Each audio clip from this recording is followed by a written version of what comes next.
तू आता है सीने में, जब जब सांसें भरती हूँ, तेरे दिल की गलियों से मैं हर रोज गुजरती हूँ।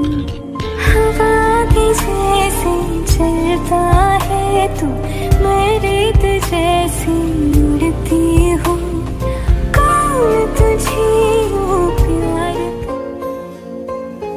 अच्छा सुनो, सब्सक्राइब करते वक्त ना घंटी बजा देना, ताकि जब मैं ऑनलाइन आऊँ तो तुम्हारे फोन की भी घंटी बजे।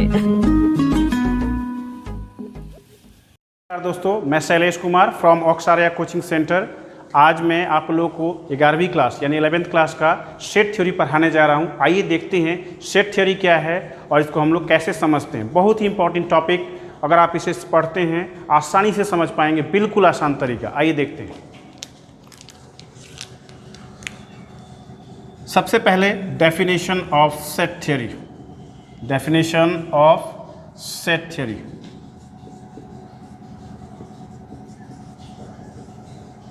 सबसे पहले मैं इसके बारे में आपको ये बताना चाहता हूँ कि आखिर आप सेट यानी समुच्चय किसे कहते हैं।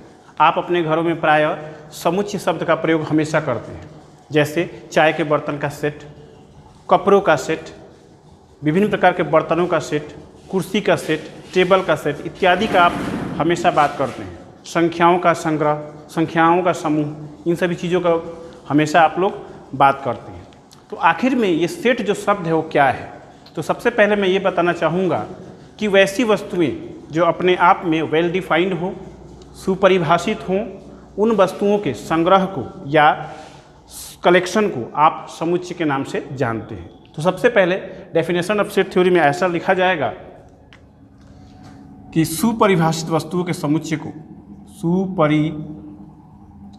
सुपरिभाषित वस्तुओं के संग्रह को समुच्चय कहा जाता है। समुच्चय कहा जाता है। समुच्चय कहा जाता है। अब यहाँ पर ध्यान देने वाला दो बात है।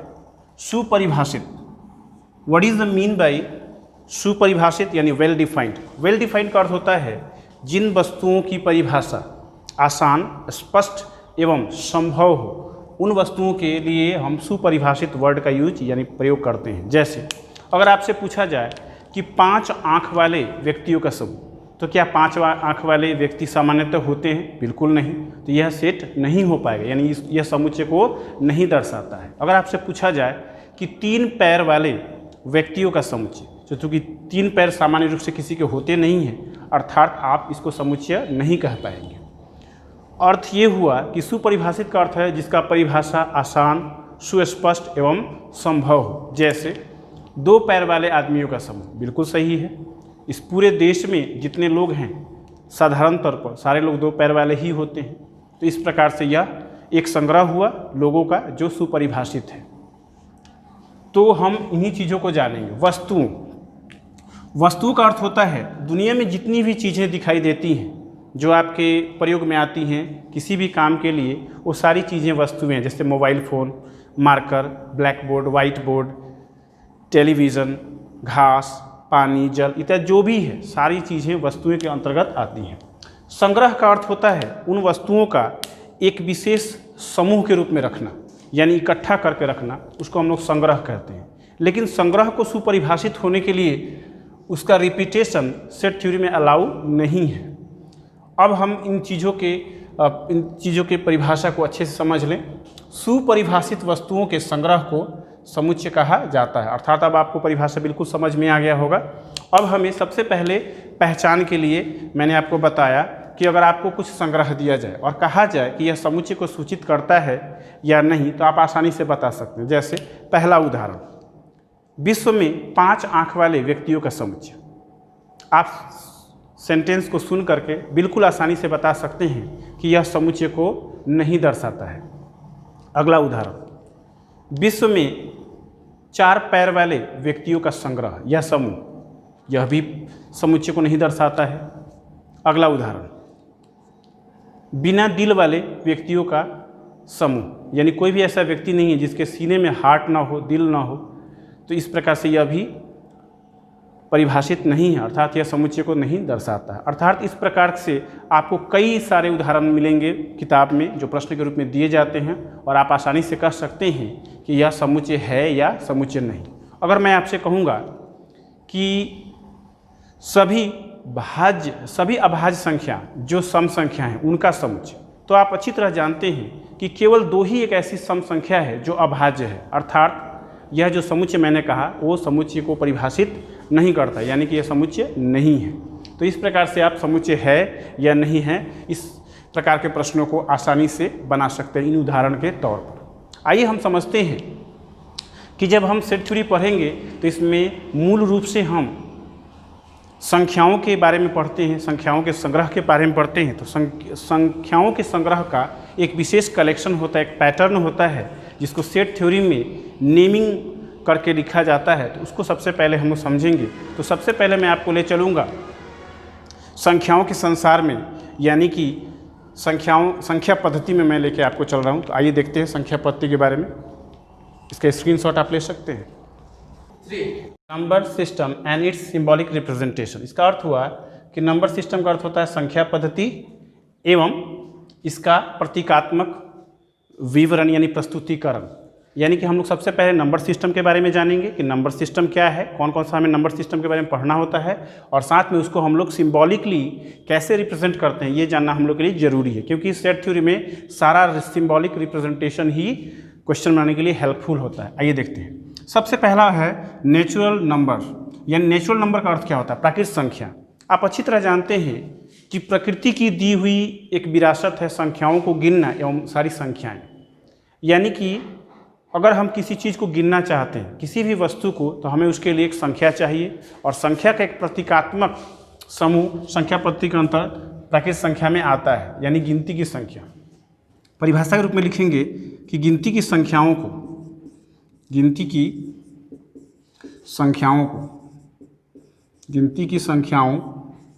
को प्राकृतिक संख्या कहा जाता है। प्राकृतिक संख्या कहा जाता है।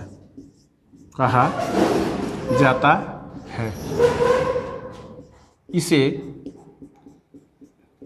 n द्वारा दर्शाया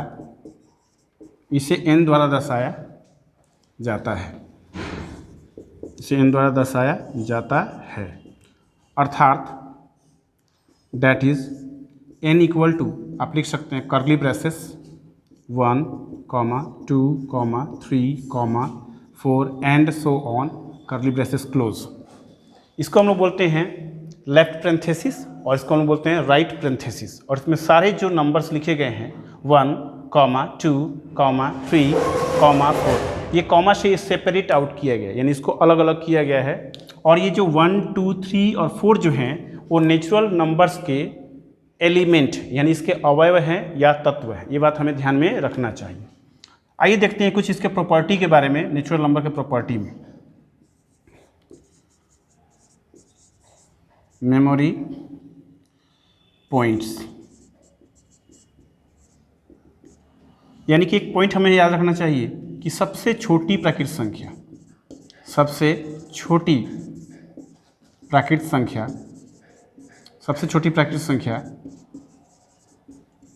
एक होती है। दूसरा फैक्ट नंबर 1। फैक्ट नंबर 2, सबसे बड़ी प्राकृतिक संख्या ज्ञात नहीं किया जा सकता। सबसे बड़ी प्राकृतिक संख्या ज्ञात नहीं किया जा सकता। सबसे बड़ी प्राकृतिक संख्या ज्ञात नहीं किया जा सकता।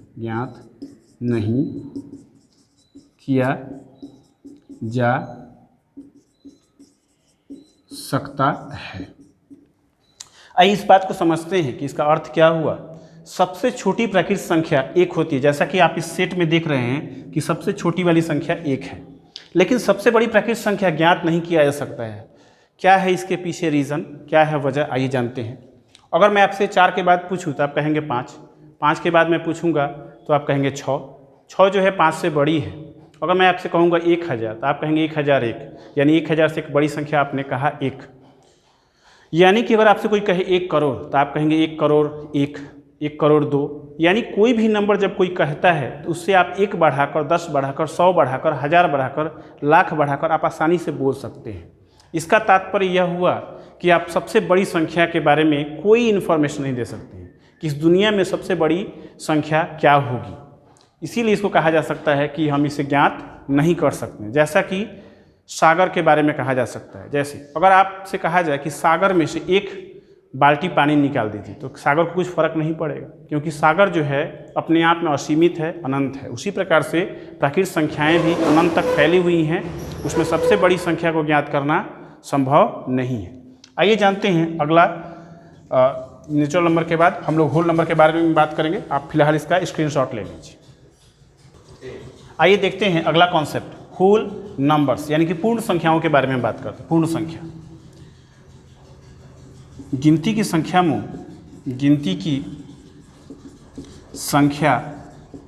में यदि शून्य को शामिल कर लिया जाए, यदि शून्य को शामिल कर लिया जाए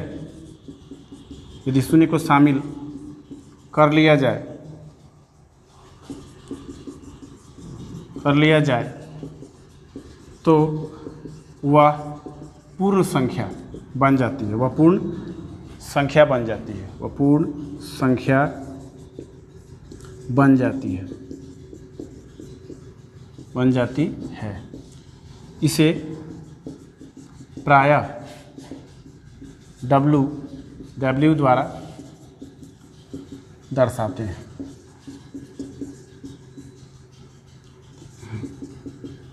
अर्थात W equal to curly braces 0, 1, 2, 3, 4 and so on. यानी कि थोड़ा सा यहाँ पर देख लें, होल नंबर्स पूर्ण संख्या, गिनती की संख्या में यदि शून्य को शामिल कर लिया जाए तो वह पूर्ण संख्या बन जाती है। इसे प्रायः W द्वारा दर्शाते हैं। अर्थात that is W equal to 0, 1, 2, 3, 4 and so on.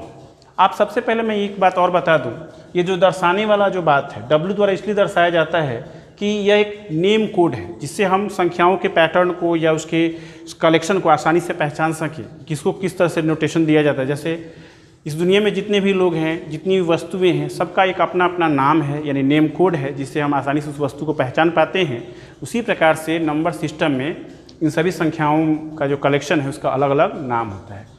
अब आइए देखते हैं कुछ पूर्ण संख्याओं के गुण के बारे में, यानी मेमोरी पॉइंट्स।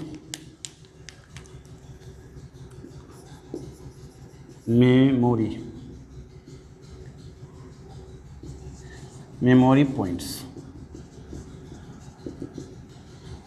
पहला फैक्ट यह है कि शून्य न तो धनात्मक है, न तो ऋणात्मक है।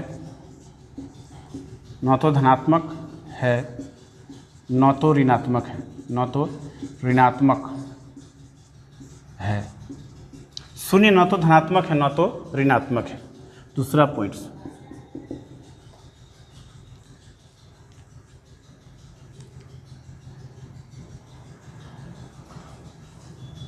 शून्य न तो धनात्मक है, न तो ऋणात्मक है। यदि शून्य को किसी संख्या के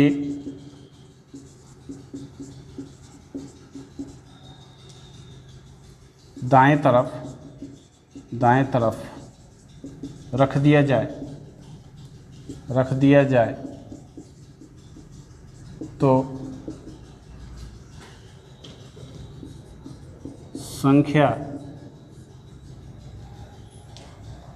बढ़ जाती है।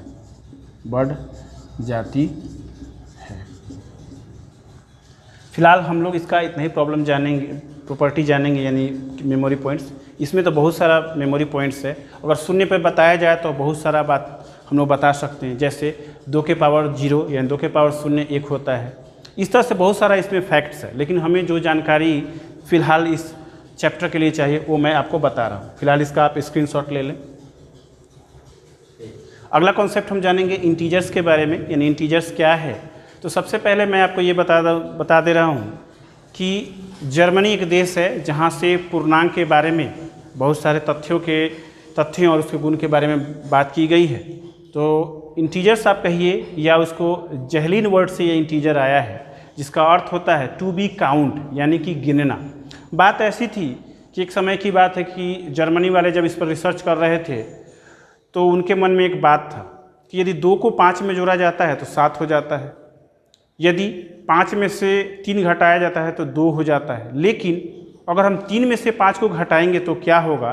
तो यहाँ पर उसका जवाब मिला -2 और वहीं से पूर्णांक का डेवलपमेंट यानी कि इसके बारे में जानकारी प्राप्त हुई। अर्थात हम लोग या तो इंटीजर कहें या इसे कभी कभी आई और जेड से सूचित किया जाता है। जेड स्टैंड्स फॉर जहलीन, जर्मन वर्ड है जो। आइए देखते हैं पूर्णांक क्या है। यदि पूर्ण संख्याओं को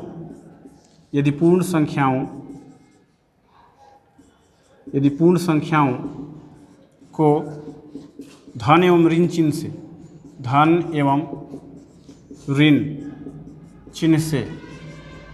चिन्ह से युक्त कर दिया जाए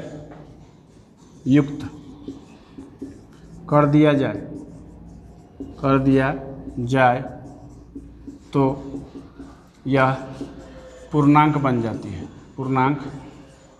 बन जाती है।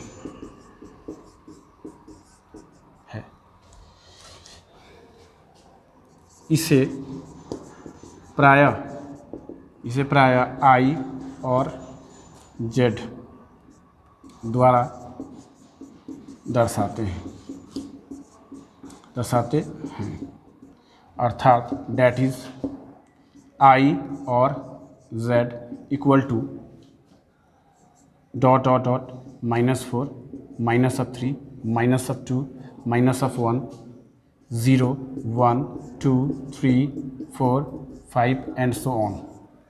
यानी यहाँ पर एक समझने वाली बात यह है, इंटीजर्स यानी पूर्णांक यदि पूर्ण संख्याओं को धन एवं ऋण चिन्ह से युक्त कर दिया जाए तो वह पूर्णांक बन जाती है, जिसे हम आई और जेड द्वारा सूचित करते हैं या दर्शाते हैं, जिसे हम सिंबॉलिक रिप्रेजेंटेशन में आई और जेड द्वारा लिखते हैं।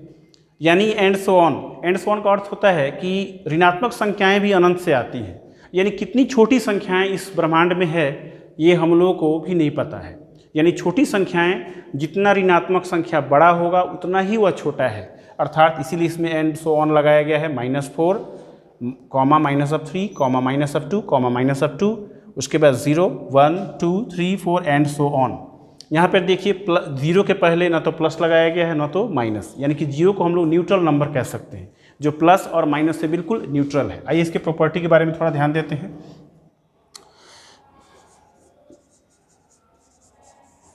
मेमोरी पॉइंट्स हम ये कह सकते हैं कि जो संख्या दिखने में सबसे बड़ी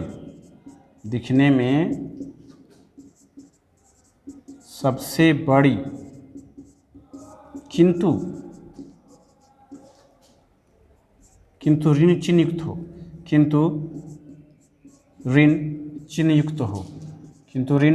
युक्त हो वह सबसे छोटी होती है।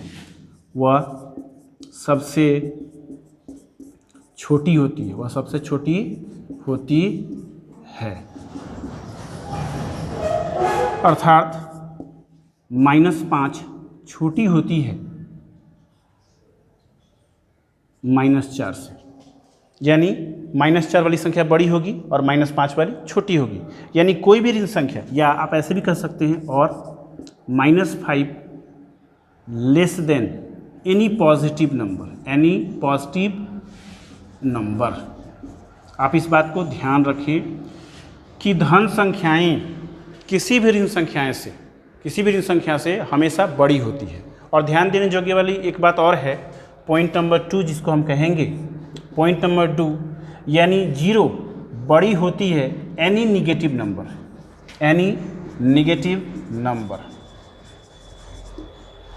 0 is always greater than any negative number, यानी आप ये कह सकते हैं कि शून्य किसी भी ऋणात्मक संख्या से बड़ी होती है। यानी अगर कहा जाए कि शून्य क्या बड़ा है -5 से, तो हाँ बिल्कुल बड़ा है।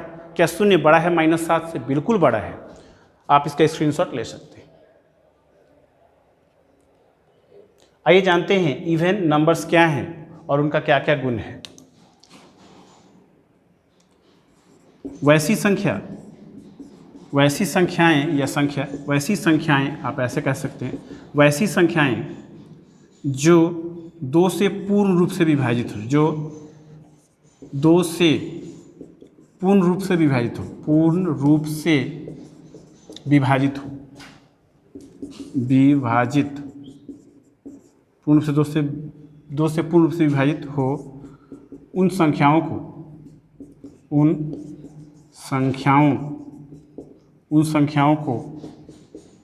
सम संख्याएं कहते हैं। उन संख्याओं को सम संख्याएं कहते हैं।